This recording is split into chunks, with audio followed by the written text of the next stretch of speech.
सत्संग जी प्रेम से कहना, उत्तर प्रदेश के इस आजमगढ़ क्षेत्र में इसी प्रांत का सालाना प्रांतीय संत समागम निभाया जा रहा है, जिसमें आप सभी स्थान स्थान से बहुत श्रद्धापूर्वक भक्ति भाव से युक्त होकर यहाँ पर उपस्थित हुए हैं, जो ऐसी ऊंचाई रखते हैं। भले ही कहने को कोई कहे कि गांव में रहने वालों के पास एजुकेशन कम होती है या कहीं आर्थिक दृष्टि से पिछड़ापन होता है, लेकिन जहाँ सत्य की ज्योत जग जाती है, भक्ति भाव प्रेम भाव स्थापित हो जाता है, वो कहीं पिछड़ा नहीं होता, वो बहुत ऊंचा हुआ करता है। तो इस प्रकार से इस ऊंचाई तक पहुँचे हुए आप सभी यहाँ पर उपस्थित हैं, और इस रूप में ऊंचाई संतों की दृष्टि से तो है ही है, मानवता की दृष्टि से है ही है, लेकिन इस ऊंचाई के साथ साथ जुड़ी होती है विनम्रता भी, एक दास भावना भी, एक अकर्ता भाव भी। तो इस प्रकार से ऐसी अवस्था में रहकर आप सभी यहाँ पर इस समागम को शोभायमान कर रहे हैं। जहाँ पर किसी बाग में कोई चला जाए और ऐसा रमणीक रूप देखने को मिलता है, जहाँ पर सुंदर फूल खिले हुए हों, सुंदर क्यारियाँ हों, सजा हुआ बाग हों, अच्छे सुंदर पौधे, तो जैसे उस बाग में दाखिल हो जाने से वो सुंदर रूप देखकर एक मन से वाह वाह निकल आती है, उस्तति मन से निकलती है। इसी प्रकार से ये भी सजे हुए फूल महक देने वाले प्यार की, इसी प्रकार से मानवीय गुणों से युक्त होकर इस सत्य परमात्मा ईश्वर निराकार का यशोगान कर रहे हैं। तो आओ साथ संगत, कहने का तात्पर्य यही है कि संत महात्मा भक्तजन वो हमेशा हमेशा ही ऐसी एक सुंदर भावनाओं से युक्त होकर इस संसार को वो देते आए हैं, जैसा कि आज भी ये देन दी जा रही है। एक ऐसी ठंडी फुहार, जहाँ तपता हुआ एक कोई स्थान हो, जहाँ तपश हो, और वहाँ पर ठंडी फुहार हो जाए। जैसे अभी सर्दियाँ, इतनी ठंड, और आगे समय हम जानते हैं वो भी महीने आ जाते हैं, अभी बसंत ऋतु चढ़ी है, और किस प्रकार से फिर वो भी समय आ जाता है जब इतनी तपश होती है, एक एक बूंद को तरसते हैं, ख्वाहिश करते हैं कि कहीं बादल बने, बरसात हो। तो इस तरह से एक तपती हुई धरती के ऊपर जैसे बरसात का जल गिर जाए, ठंडी फुहार, सभी नाच उठते हैं और इस कदर बहुत राहत महसूस करते हैं। इसी प्रकार से एक तपते हुए हृदयों के ऊपर ये ठंडी फुहार ये जब गिरती है तो ये तपते हुए हृदय भी शीतल हो जाते हैं। इस प्रकार से ये भक्ति, ये प्रेम, ये करुणा, ये प्रभु निराकार का एहसास, तो इस कदर ये शीतलता ही इस मन में स्थापित हो जाती है। और ये तपते हुए हृदय केवल ठंडक ही नहीं प्राप्त करते, बल्कि यही वो हृदय तपते हुए जो वैर ईर्ष्या नफरत की आग में जल रहे, जो इस तरह से धरती को नर्क बनाने में लगे हुए, जहाँ पर जैसे कल कहा कि दानवता वाली प्रवृत्तियाँ, तो उसकी जगह पर सज्जनता और प्रेम स्थापित हो जाना। तो इस तरह से दोनों ही परिणाम कि एक तो तपस्वी दूर हुई और दूसरी तरफ ऐसा एक रूपांतरण हुआ कि वो बिगड़ा हुआ रूप एक सुंदरता को प्राप्त हो गया। जिस प्रकार से कोई भी बंजर ज़मीन के ऊपर भी मेहनत की जाती है उसको सुंदर रूप दिया जाता है। जिनको हम कहते हैं कि बड़े सुंदर एक बाग सजाए गए हैं, तो वो भी कभी इसी तरह से उजाड़ सी एक धूल भरी मिट्टी वाले वो स्थान हुआ करते थे, लेकिन उसके ऊपर मेहनत की गई, घास उगाए गए, प्लांट्स उगाए गए, एक फूल लगाए गए, लैंडस्केपिंग इतनी सुंदर की गई। तो वो भी पहले तो वो भी इसी तरह से रूखे रूखे स्थान ही थे, मट्टी धूल भरे, लेकिन मेहनत की गई। मिडिल ईस्ट में जाने का मौका मिलता है कई बरसों से, और देखा वहाँ पहले का रूप भी और अब भी जब जाते हैं कि कैसा ही रूप बिल्कुल ही बदल के रह गया है, कि किस तरह से उस रेगिस्तानी इलाके में भी इतनी मेहनत की गई, लगता ही नहीं कि आप रेगिस्तान में आए हैं।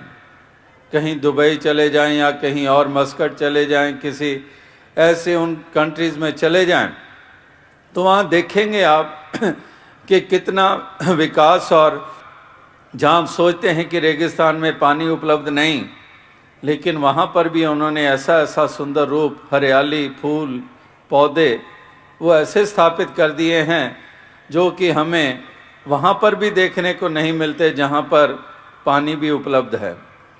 तो कहने का भाव कि एक मेहनत, एक उसके ऊपर कुछ लगाया जाता है, एक इन्वेस्ट किया जाता है, केवल दौलत के रूप में नहीं, केवल सरमाए के रूप में इन्वेस्टमेंट नहीं, बल्कि इन्वेस्ट किया जाता है उसमें मेहनत, लगन और एक इंटेंशंस, एक वो विल, एक मकसद और उसके साथ जुड़ी हुई वो एक जुनून के वाकई ही इस प्रकार से संवारना है। तो भक्तों महापुरुषों के ये भी इन्वेस्ट करते हैं, ये पूंजी लगा देते हैं अपनी श्वासों की, ये तप त्याग करते हैं, परोपकार करते हैं, ये इस तरह से ठंडी फुहार बनते हैं, इस तरह से हरियाली स्थापित करते हैं, इस धरती को बंजर ना बनाकर, वीरान ना बनाकर इसको आबाद करते हैं, एक गुलजार ये यहाँ पर सजा देते हैं। तो इस तरह से ये संत महात्मा भक्तजन ये योगदान ये युगों युगों से देते आए हैं, और आज भी यही योगदान भक्तजन ये दिए चले जा रहे हैं।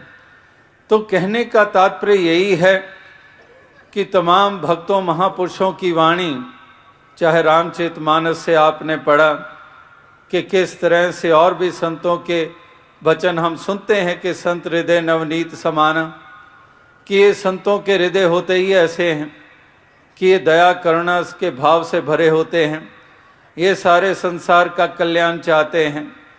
इस तरह से तुलना की गई कि ये केवल नवनीत समान ही नहीं कि इतने नरम, बल्कि ये भी आगे, इससे भी आगे गहराई, इससे भी आगे उनकी ऊंची भावनाएं मिसाल दी जाती है कि एक नवनीत, एक माखन की उस एक ऐसी टिकिया को आंच लगती है तो वो माखन की टिकिया पिघल जाती है।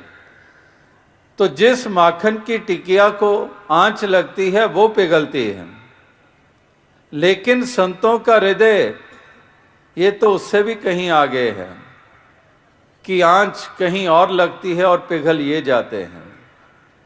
दर्द किसी और को पहुंचता है, महसूसियत ये कर लेते हैं। इसीलिए सबका भला करो भगवान, सबका सब विधि हो कल्याण, ये इनके मन की भावनाएं होती हैं, हर किसी का भला चाहते हैं। इस प्रकार से नहीं चलो उसका बिगड़ा है, उसका नुकसान हुआ है, कहीं उस मोहल्ले में आग लगी है, उस मकान में लगी है, मेरे में तो लगी नहीं है। नहीं, आँच कहीं और भी आती है तो इनके हृदय पिघल जाते हैं। इस प्रकार से ये दर्द से भरे होते हैं, इस प्रकार से हितकारी होते हैं, इस प्रकार से ये संसार को सजाने संवारने में अपने योगदान देते हैं। तो आओ साध संगत, कहने का भाव यही है कि महापुरुष संत जनों की महिमा तभी मानी गई है, इसीलिए इनका रुतबा इतना ऊंचा माना गया है। तमाम दुनिया के ताकतवर और सम्राट दौलत वाले, उन सब से ऊंचा दर्जा संतों को ही दिया गया है कि वाकई ही जो स्थान पे ये पहुंचते हैं, युग बीत जाएं लेकिन इनकी महिमा कम नहीं होती है।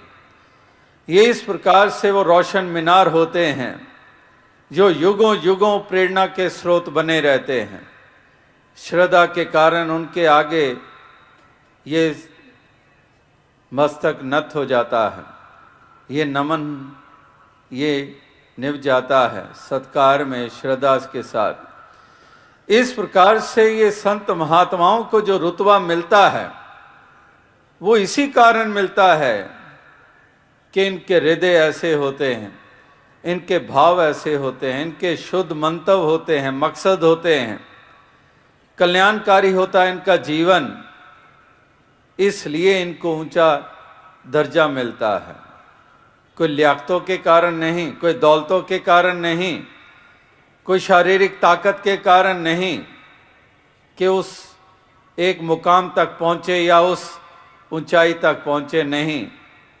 ये कोई पैमाना है ही नहीं।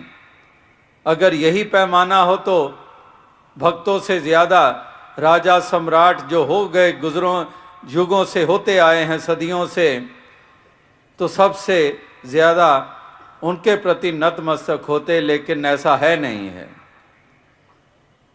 एक स्थान जो भक्तों को मिलता है वो उनकी भावनाएं और उनकी मनोवस्था और उनके जीवन की चाल और दूसरों को देन, उसके कारण उनको वो ऊंचा म्यार मिलता है, वो ऊंची एक उनका दर्जा उनको हासिल होता है। और अज्ञानी लोग क्योंकि अज्ञानी हैं, वो भक्तों को उस प्रकार से देख भी नहीं पाते हैं, वो उन संतों महात्माओं को भी नीची दृष्टि से देखते हैं। इसीलिए संतों, ज्ञानी जनों, गुरु पीर पैगंबरों के ऊपर भी जुल्म करते रहे, उनको बदनाम करते रहे। हजरत मोहम्मद साहब के साथ क्या कम हुई, हजरत ईसा मसीह जी के साथ क्या कम किया गया। कितने जुल्म, जिन्होंने केवल प्यार का पाठ, प्रेम का पाठ, सहनशीलता का पाठ पढ़ाया, उनके साथ क्या सलूक किए गए। इसी प्रकार से भगवान राम को भी एक हफ्ता नहीं 14 बरस जाना पड़ा, और किस प्रकार से कारण कोई भी बना हो, लेकिन किस तरह से वहाँ पर कांटों पे चलना और थोड़ा समय बीतना, फिर राक्षसों से सामना, इस प्रकार से हम देखते चले जाएं। गुरु साहिबानों के ऊपर भी कितने जुल्म किए गए, तत्ते तवों पे बिठाया गया और शीश लिए गए, इत्यादि ऐसे जुल्म किए गए। भक्त प्रहलाद की भी जिक्र आप कल भी सुन रहे थे, अभी भी होली का जिक्र महापुरुषों ने गा गा कर कल भी होली के बारे में जिक्र किया। आज भी जो आने वाले समय में वो भी त्यौहार रंगों वाला आने वाला है, और उसके साथ जुड़ा हुआ है इतिहास का पहलू, जहाँ हिरण्यकश्यप का नाम, होलिका का नाम, भक्त प्रहलाद का नाम। तो इस तरह से वो भक्त प्रहलाद वो वास्तविकता में इस प्रकार से भक्ति में तल्लीन और ऐसी ऊंची अवस्था वो रखने वाला, और उसी के साथ कितने जुल्म किए गए, किस तरह से कदम कदम के ऊपर सका पिता अपना ही बाप उस भक्त प्रहलाद पे जुल्म ढा रहा है। एक अज्ञानी जनों ने गुरु पीर पैगंबरों के साथ, भक्तों के साथ भी कैसे व्यवहार किए हैं। और ये भी एक अजीब सी बात है कि वो जब इस संसार से, उस शारीरिक रूप में से जब अलोप हो जाते हैं और फिर उन्हीं को पुकारा जाता है, फिर उनकी जय जयकार बुलाई जाती है, फिर उनके नाम लिए जाते हैं, फिर उनके स्थानों की पूजा की जाती है। जब होते हैं तब वैर किए जाते हैं, खिलवाड़ किया जाता है, हंसी उड़ाई जाती है, मजाक किया जाता है और बाद में पुकारा जाता है, जय जयकार बुलाई जाती है। ये संसार की रीति युगों युगों से चलती आ रही है। बहुत पहले दास ये मिसाल दिया करता था कि किसी ने पूछा किसी से कि when does a pedestrian get preference, कि एक पैदल चलने वाले को प्राथमिकता कब मिलती है। तो आगे से जवाब देने वाले ने ये जवाब दिया, when he is in the ambulance, कि जब वो जख्मी होकर एम्बुलेंस में पड़ा है तब उसको प्रेफरेंस मिलती है कि जाने दो जाने दो, एम्बुलेंस है, एक तरफ हो जाओ, गाड़ियां एक तरफ कर लो, एम्बुलेंस है, जाने दो इसको। तो ये जब कोटेशन पड़ी कहीं पर तो वही ध्यान आया कि यही कुछ तो होता आया है कि जब संत महात्मा, गुरु पीर पैगंबर प्यार का, सत्य का पैगाम दिए चले जा रहे थे और उस वक़्त वो राह दिखाने वाले सत्य का उसी को ही भटका हुआ कहकर उनको दुत्कारते रहे। और वही बात कि वो पैदल चलने वाले को प्राथमिकता कब मिली, जब वो एम्बुलेंस में पड़ा हुआ है, और जब पैदल चल रहा था तो उसके ऊपर गाड़ी चढ़ाई जा रही थी। तो इस तरह से ये संसार की अज्ञानता केवल एक ही पहलू नहीं है अज्ञानता का, कितने कितने पहलू हैं, कितने कितने भ्रम हैं, कितनी कितनी भ्रांतियां हैं जिसमें रहकर इंसान पलता है और सूर्य के होते हुए भी अंधकार में ठोकरें खाता है। इस प्रकार से मति के ऊपर पर्दे पड़ते हैं, इस प्रकार से छोटी सोच रखते हैं और ये सब कुछ कर लेने के बाद भी संतों का जो स्थान है, जो म्यार है, वो कभी भी नीचा नहीं हुआ है। वो हमेशा ही ऊंचा चमकता हुआ सितारा, वो रोशन मीनार, वो हमेशा बना रहा है। कोई लाख को छोटा कहे, जैसे रहीम जी के वचन अक्सर हम पढ़ते सुनते हैं कि जो बढ़ेन को लघु कहे, नहीं रहीम घटी जाए। कि जो ऊंचे हैं उनको कोई छोटा कहे, वो छोटे नहीं हो जाते हैं। वो छोटापन तो उसका है जो छोटा कह रहा है उनको, ऊंचों को, वो छोटापन अपना है। वो जो ऊंचाई है वो उनकी अपनी ऊंचाई है। कोई 6 फुट ऊंचा कद वाला इंसान जा रहा हो, कोई 10 आदमी, 20 आदमी, 30 आदमी मिलकर ये कहने लग पड़े कि ये तो 4 फुट का है, तो ये हकीकत नहीं झुटलाई जा सकती कि उसका तो कद 6 फुट है। चाहे वो 20-30 मिलकर उसको 4 फुट वाला कहना शुरू कर दें, उसकी ऊंचाई तो कम नहीं होती। वो तो वैसे ही उसी ऊंचाई वाला है, उसी कद वाला है। इसी प्रकार से संतों महात्माओं की भी ऊंचाई अपनी है, इंसान उसको कभी कम नहीं कर सकते हैं। ये इंसानों की अपना ही छोटापन होता है, ये उनकी ही अपनी अज्ञानता होती है, उनकी ही अपनी संकीर्णताएं होती हैं, जो इस प्रकार से इस तरह के दृष्टि रखते हुए ऐसे व्यवहार भी करते हैं और ऐसे कठोर वाणी का इस्तेमाल भी करते हैं। लेकिन जैसे दास ने कहा कि संत अपनी चाल चलते चले जाते हैं, संत अपने योगदान दिए चले जाते हैं।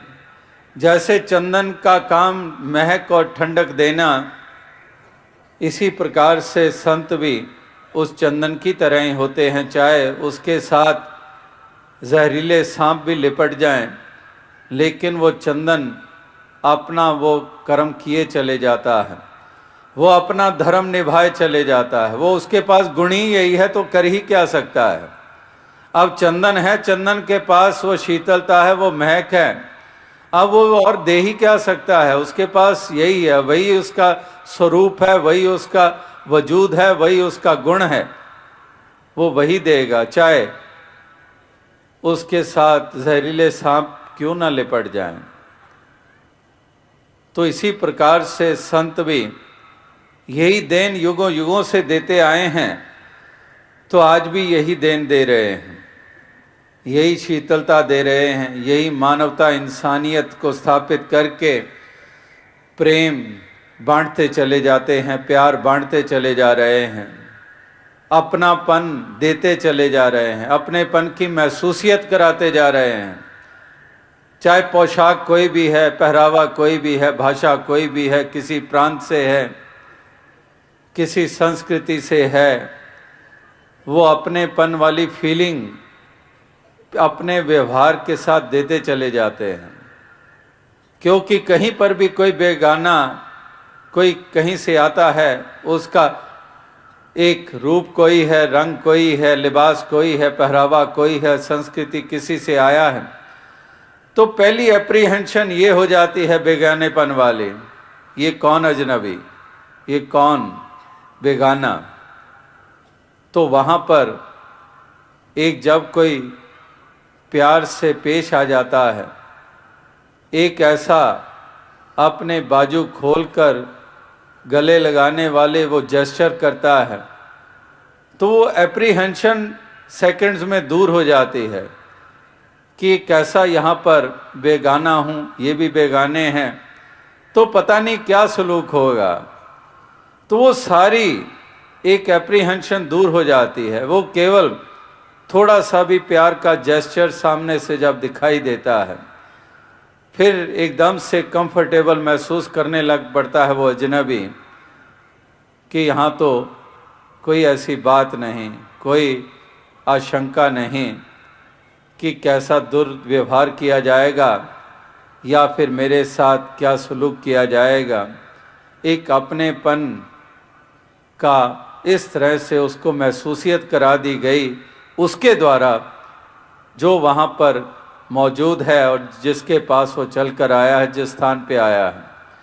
इसी प्रकार से भक्तजन भी, ये भी जहाँ पर भी चले जाते हैं, ये दूसरा इंसान को एकदम से अपनेपन का एक ऐसा एहसास करवा देते हैं अपने प्यार के द्वारा, अपने उस करुणा के द्वारा, अपने उस मिठास के द्वारा। ये ज़रा सी भी महसूसियत नहीं होने देते कि कोई पराया है या बेगाना है। ये मानते ही हैं जब सारे अपने हैं, ये मानकर चलते हैं, क्योंकि जानते हैं कि एक नूर ते सब जग उपजा, कि एक नूर से ही उपजे हैं। परमात्मा ईश्वर निराकार की ही अंश आत्मा हर घट में बसती है, घट घट अंतर सर्व निरंतर केवल एक मुरारी। तो जब पहले ही इनको ये दृष्टि मिली हुई है, तो उसी दृष्टि के तरह ही इनके भाव होते हैं, तो फिर वहाँ पर बेगानेपन की कोई गुंजाइश नहीं होती है। फिर तो ये मिलते हैं इसीलिए, उसी तरह से मिलते हैं जैसे जान पहचान वालों को मिलते हैं, और वही अपनापन और प्यार देते हैं। तो इस तरह से ये संत महात्मा भक्तजन ये एक संदेश, ये पैगाम ये युगों युगों से देते आए, और ये देन भी देते आए। केवल पैगाम नहीं, केवल शब्द नहीं, ये वास्तविकता में इनकी अवस्था होती है, ये इनकी दृष्टि होती है, ये इनके भाव होते हैं, एक अवस्था होती है। केवल जिक्र नहीं है, केवल बयान नहीं है, केवल उच्चारण नहीं है, ये एक अवस्था है। तो ये अवस्था, ये भाव इनके होते हैं। तो इसी तरह से, इसी अवस्था, इसी भावना से युक्त होकर सभी इस जीवन को जीते चले जाएं, इस सफ़र को तय करते चले जाएं। यही एक शुभकामना, यही एक प्रार्थना है, यही एक अरदास है कि सभी इसी प्रकार से कर पाएं। जहाँ पर संतों महात्माओं के वो प्रेम करुणा के भाव और संतों के गुणों में देखें तो कहाँ इतने इतने गुण, विनम्र भाव, दास भावना कि इतनी ऊंचाई को छुए और लेकिन दास भावना कि मैं कमीनी कोजी कुचज्जी केवल गुण विचारी,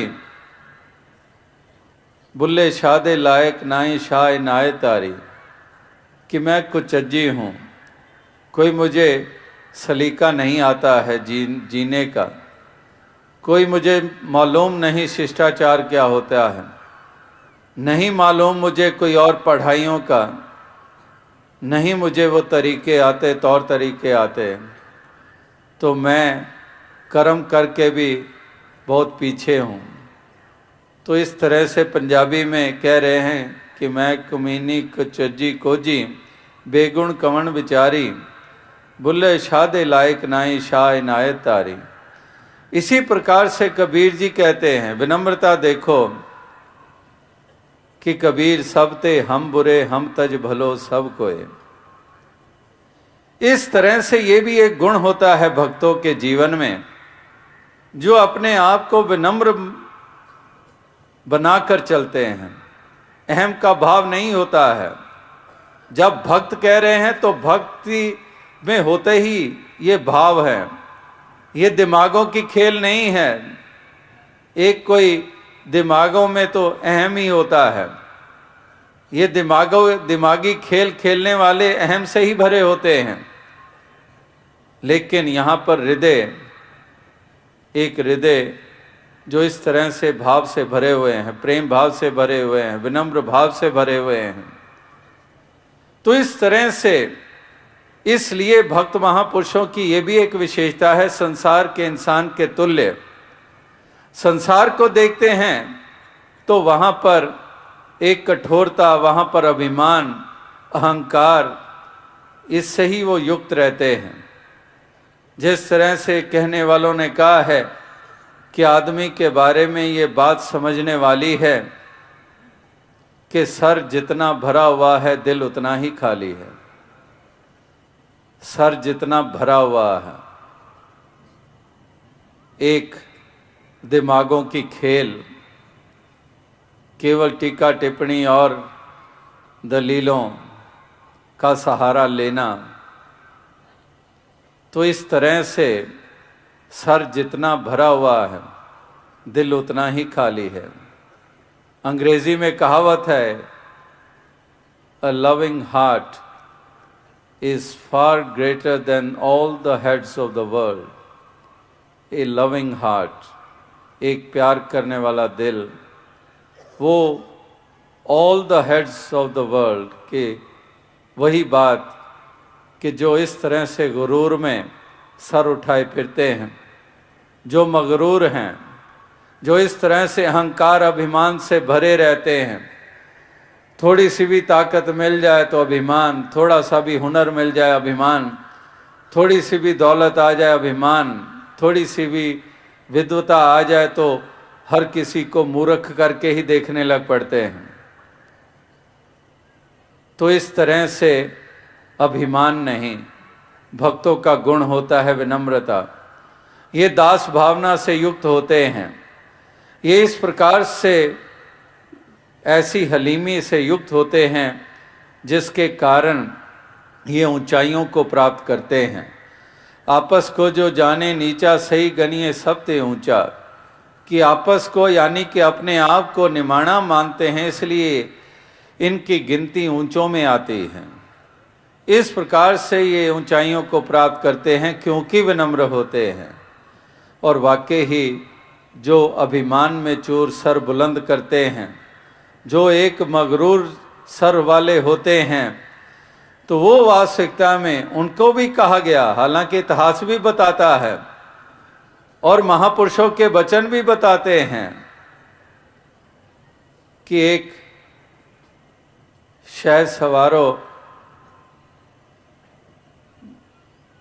रास्ते में खंडहर भी होंगे, वहाँ पर रुका करो कि एक सवार हो, मगरूर हो, और जिस तरफ से जा रहे हो, घोड़े के ऊपर सवार होकर जा रहे हो, बड़ा सीना तान कर, सर उठाकर, और ये भी नहीं देख रहे सामने कौन आ रहा है, कुचलते जा रहे हो, तो शायर कहता है कि शायद सवारों, रास्ते में कई खंडहर भी होंगे, कुछ देर वहाँ रुका करो।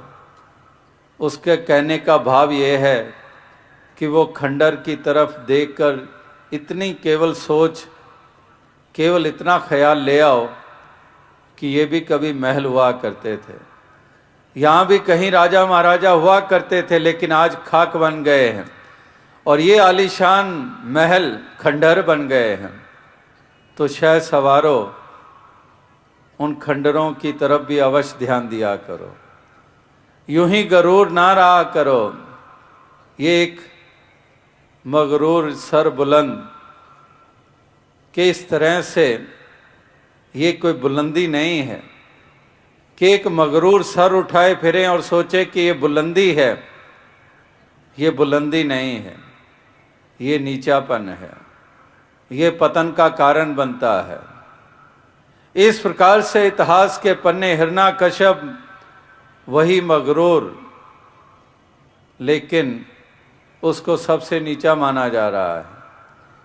इसी प्रकार से जहाँ पर वो अपने नीचा होने के सबूत देते हैं, जो गुरूर वाले होते हैं, वहाँ पर अपने पतन का कारण भी वही बनते हैं, अपने पतन का भी कारण वही बनते हैं। कोई कहे कि ये कैसे डूब गया, तो कहते हैं कि इसका अपना अभिमान है, इसको ले डूबा, इसका अहंकारी इसको ले डूबा। चाहे वो फिर दुर्योधन हो या रावण हो या हिरण्यकश्यप हो, कोई भी हो, इसका गुरूर ही इसको ले डूबा। वो भी मिसाल अनेकों अनेकों दफ़ा दी गई है कि किस तरह से एक हिरन, वो भी अपने सींगों का बड़ा मान किया करता था, मान किया करता था और अपनी पतली टांगों को कोसा करता था। और एक दिन शेर पीछे लग गया, अब भाग रहा है, शेर भी लंबी लंबी छलांग लगाकर उसके करीब आ रहा है और आगे एक झाड़ी में से गुजरने लगा। तो क्या हुआ कि उसके सींग उस झाड़ियों में फंस गए।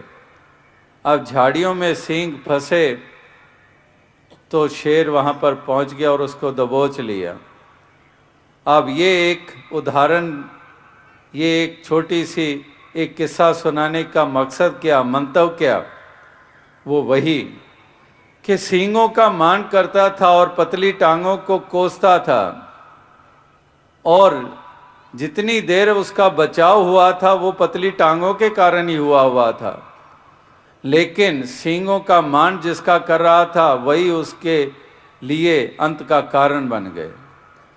इसी प्रकार से मान मुनि मुनवर गले, मान सबे को खाए, कि ये मान अभिमान जो भी करता है ये मान सबे को खाए, ये मान खा जाता है, ये पतन का कारण बन जाता है।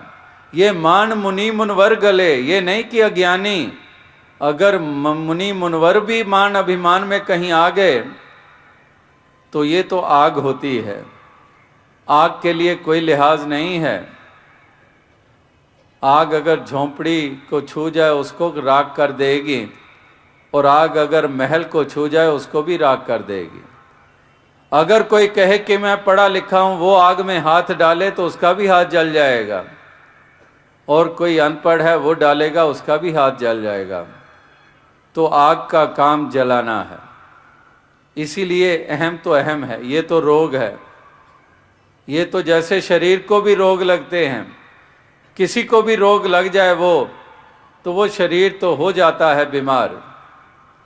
रोग तो रोग है, उस रोग के लिए कि लिहाज नहीं है कि ये पढ़ा लिखा है कि अनपढ़ है, ये कौन सी जाति वाला है, ये औरत है कि मर्द है, ये राजा है कि प्रजा का अंग है, ये ऑफिसर है या पियोन है या क्लार्क है।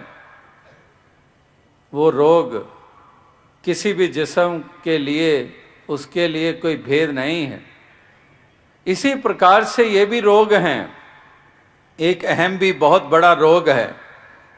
ये भी एक ऐसी आग है जिसको भी छू जाए जो उसका ही नुकसान कर डालती है। इसी तरह से ये मान मुनि मुनवर गले, मान सबे को खाए, ये अभिमान ये मैं ही ले डूबती है। मारा गया वही जिसने कहा कि मैं बड़ा, कि जो इस तरह से मैं करता है वही अपने पतन का कारण बन जाता है। वो अफलातून की भी मिसाल आपने अनेकों दफ़ा सुनी है कि किस तरह से वो इस तरह से उसको एक हमेशा ही एक ऐसा उसमें जो हुनर था, वो हुनर तो था उसमें, और एक दिन उसको सोते हुए ये कहीं पर शक्लें दिखाई दी और वो शक्लों के द्वारा उस ज़ुबान से ये आवाज़ दी जा रही थी कि अफलातून अब तू कुछ देर का ही मेहमान है, कुछ दिनों की तेरी जीवन लीला बाकी रह गई, बस फिर तेरा अंत है। हड़बड़ा कर घबरा कर पसीने पसीने उठा, और उठा तो बड़ा सोच में कि अब क्या, बस बहुत इस जिस्म के द्वारा इस जीवन में बहुत मैं इस तरह से आनंद ले रहा, तो अब ये जीवन खत्म हो जाएगा, ये समाप्त हो जाएगा। और इस प्रकार से बड़ा घबराया कि कोई ना कोई तो ऐसा साधन होगा कि मैं इतनी जल्द ना जाऊं यहाँ से और ज़्यादा मैं रहूं इस संसार में। तो इस तरह से सोचते सोचते एकदम से उसके मन में ये ख्याल आया कि मैं बहुत कलाकार हूँ, मेरे में बहुत हुनर है, तो मैं इस प्रकार से अपनी ही शक्ल सूरत वाली, क्योंकि मैं जब भी किसी की भी मूर्ति बनाता हूँ तो जो भी देखता है वो वही कहता है कि ऐसे लगता है कि ये जिसकी मूर्ति है वो खुद खड़ा हुआ है। एक एक जो भी चेहरे के ऊपर कोई एक भी लकीर झुर्री के रूप में है वो भी हूबहू वैसी, बिल्कुल आंखें वैसी, बिल्कुल हूबहू। तो इस तरह से मेरे में हुनर है, मैं बाकियों की बनाता हूं तो मैं अपनी भी बना सकता हूं। तो मैं अपनी भी शक्ल सूरत हूबहू, कद बुत सब कुछ वैसा ही आकार मैं बना देता हूं।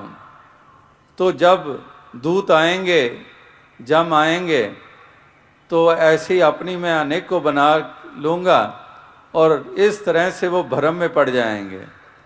तो यही हुआ कि उसने अपनी जैसी दर्जनों बना डाली वो मूर्तियाँ हूबहू अपने जैसी, और वो भी वहाँ पर मौजूद। वो दूत आए और ये थोड़ी देर श्वास रोककर खड़ा हो गया। अब वो दूत कहने लगे ये क्या, ये सब एक जैसे ही हैं, तो हम किसी गलत को ना ले जाएं, हमारी पेशी हो जाएगी यमराज के आगे, तो इस तरह से हम किसी गलत को ना ले जाएं। ये तो बड़ा सोच वाली बात बन गई। तो कहने लगे चलो फिर कभी आ जाएंगे। दूसरा कहने लगा ये तो कमाल है, ये तो कमाल का कलाकार है ये अफलातून, ये तो कमाल का है, लेकिन इसमें एक कमी है। जब ये शब्द सुना वो अफलातून उन मूर्तियों में ही आप भी खड़ा था सांस रोक के, कहने लगा कौन आया है मेरी कमी निकालने वाला। बरसों से मैं परफेक्ट एक ऐसी मूर्तियां बनाता आ रहा हूं, आज तक किसी ने नहीं कहा कौन आया है जो कह रहा है कि कमी है अफलातून में। तो वो दूत कहने लगे आजा, तुझे ही ढूंढ रहे थे।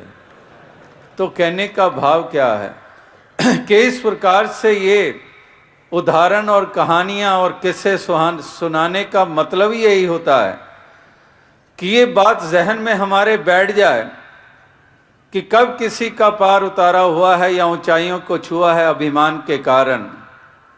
नहीं, ऊंचे पानी ना टिके नीचे ही ठहराए, नीचा हो सो भर पिए ऊंचा प्यासा जाए। कि इस प्रकार से एक अभिमान और अहंकार वाले तो प्यासे ही रह जाते हैं, और नीचे यानी कि विनम्र भाव वाले वो तो भर पी लेते हैं। एक म्यान में दो खड़ग देखा सुना ना कान, पीना चाहे प्रेम रस और करना चाहे मान, तो मान अभिमान भी छोड़ना नहीं चाहते और इस प्रकार से एक रस भी लेना चाहते हैं, आनंद भी लेना चाहते हैं, ऊंचाइयों को भी छूना चाहते हैं। नहीं, ये संभव नहीं है। इसलिए महापुरुष संत जन एक विनम्रता की तरफ प्रेरित करते हैं कि हमने विनम्र रहना है, हमने दास भावना से युक्त होकर रहना है, किसी चीज़ का मान नहीं करना है, ना दौलत का, ना विद्वता का, ना इल्मों का, किसी चीज़ का भी नहीं। एक विनम्र भाव से जीना है, दास भावना से जीना है, प्रेम भाव से जीना है, प्यार से जीना है। 3 दिनों से ये प्यार का ही तो जिक्र हो रहा है, प्रेम का ही तो जिक्र हो रहा है। प्रेम से प्रगट हो ही मैं जाना, प्रेम का ही जिक्र हो रहा है कि जिन प्रेम कियो ते नहीं प्रभ पायो, कि प्रेम का ही जिक्र हो रहा है, प्यार का ही जिक्र हो रहा है। तो भक्तों के हृदय में भी प्रेम ही होता है। ये प्रेम के स्वरूप होते हैं, प्यार के स्वरूप होते हैं और इस प्रकार से ये प्यार देते ही चले जाते हैं, ये प्यार की गंगा बहाते ही चले जाते हैं, ये प्यार भरा जीवन जीने वाले होते हैं। तो इस प्रकार से ये प्यार करते चले जाते हैं। और कल से परसों से जिक्र हो रहा है प्रेम का, प्यार का और साथ साथ नफ़रत का भी जिक्र हो रहा था। तो प्यार भरा जीवन जीने की प्रेरणा दी जा रही थी, नफ़रत से दूर हटकर जीवन जीने की प्रेरणा दी जा रही थी। तो ये प्यार करना, ये आ जाए जिसको, वाकई ही उसको जीना भी आ जाता है। जिसको प्यार करना नहीं आया उसको जीना भी नहीं आया है। इस प्रकार से वो इंसान नियत से भी वंचित रहता है अगर ये प्यार उसके जीवन में नहीं है। नफ़रतों से युक्त होकर जीवन जीते हैं। तो नफ़रत करने वाले भी प्यार करते हैं। तो ये जब बात कोई सुने तो सोच में पड़ जाएगा कि ये क्या बात, नफ़रत करने वाला प्यार, ये दोनों की तुलना ही कोई नहीं है, ये कोई मेल ही नहीं है, कोई मिलाप ही नहीं है। तो जब ये आगे से शंका रखी गई तो ये कहना पड़ा कि नफ़रत करने वाले को भी प्रेम है, लेकिन उसको नफ़रत से प्रेम है। इतना प्रेम है कि उस नफ़रत के दामन को छोड़ने को तैयार नहीं है।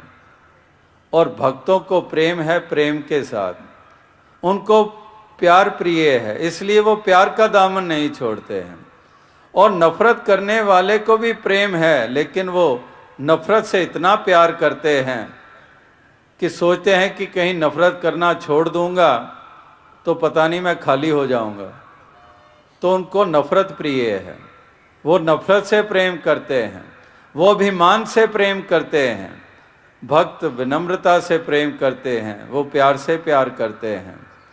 इसी प्रकार से ये अद्भुत सा ही एक ऐसा एक स्वरूप है जो हमें देखने को मिलता है।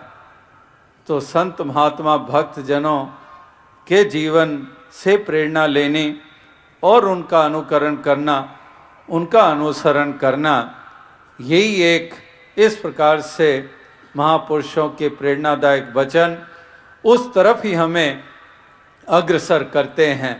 और साथ साथ केवल ये शब्दों के द्वारा प्रेरणा दे रहे होते हैं, लेकिन साथ ही साथ बोध भी हो जाता है, बोध हो जाता है कि वाकई अपना किया कछु ना होए, करे राम होए है सोए, कि मैं तो कुछ भी नहीं हूँ, मेरा तो वजूद ही क्या है, मेरे में तो कोई ऐसी विशेषता ही नहीं है, तो मेरा तो कोई एक ऐसा किसी शुमार में नहीं आता हूँ। एक समुद्र के किनारे रेत इतनी ज़्यादा बिखरी पड़ी हुई है उस तट के ऊपर, और वहाँ पर उस रेत के एक कण का भी कुछ वजूद होता है, तो मेरी तो उतनी भी कोई भी मेरी भी तो उतनी भी कोई अहमियत नहीं है। तो इस प्रकार से एक भक्त महापुरुष संत जनों की एक ऐसी प्रवृत्ति होती है, ऐसी उनकी एक दृष्टि होती है, ऐसी उनकी एक भावना होती है, और इसी के कारण वो ऊंचे होते हैं। उसी के कारण एक उनका म्यार जो है वो बहुत विशेषता रखता है। तो दास और अधिक शब्दों का सहारा ना लेता हुआ इन्हीं शब्दों से आपसे इजाज़त चाहेगा। ये जो संत समागम पिछले 3 दिनों से जिसका आयोजन और एक एक पल जो बीता, वाकई बहुत सुंदर ढंग से बीता, और इस प्रकार से हर पहलू बहुत सुंदर रहा और महापुरुषों के अमोलक वचन श्रवण करने को मिले। और इसी प्रकार से ये जो निश्चित प्रोग्राम था, ये जो इस तरह से जो सूचना जगह जगह पर दी गई थी, तो वो इसी के साथ अभी संपन्न हो रही है। और बाकी तो अभी जो थोड़ी देर के बाद कुछ जो कार्यक्रम की सूचना दी गई, वो तो अपनी खुशी उस प्रकार से दूसरे रूप में भक्तजन मनाते हैं, जहाँ पर भी ऐसे समागम होते हैं। तो इस तरह से वो दूसरे प्रकार का रूप, लेकिन जो विधिवत रूप में जो इस समागम की सूचना सभी तक दी गई थी, तो उसकी संपन्नता भी हो रही है। तो दास यही अरदास करेगा कि दातार कृपा करे कि आप सभी भक्तों महापुरुषों को ऐसी लगन, ऐसी तन्मयता, ऐसी भक्ति भावना ये प्रदान किए रखे, और जिस तरह से आपके जीवन में ये गुण प्रवेश किए हैं और सत्य का बोध हासिल किया, आत्मा का कल्याण किया, तो यही सत्य का संदेश जहाँ अपने अपने स्थानों पे जहाँ जहाँ पर भी आप रहते हैं लौटेंगे, तो वहाँ पर भी इसी प्रकार से ये सत्य का संदेश, ये मानवता का पैगाम ये दिए चले जाएंगे, और इस तरह से चारों तरफ उजाला ये स्थापित करते चले जाएंगे। तो यही शुभकामना, यही प्रार्थना, यही अरदास है। साध संगत जी धन।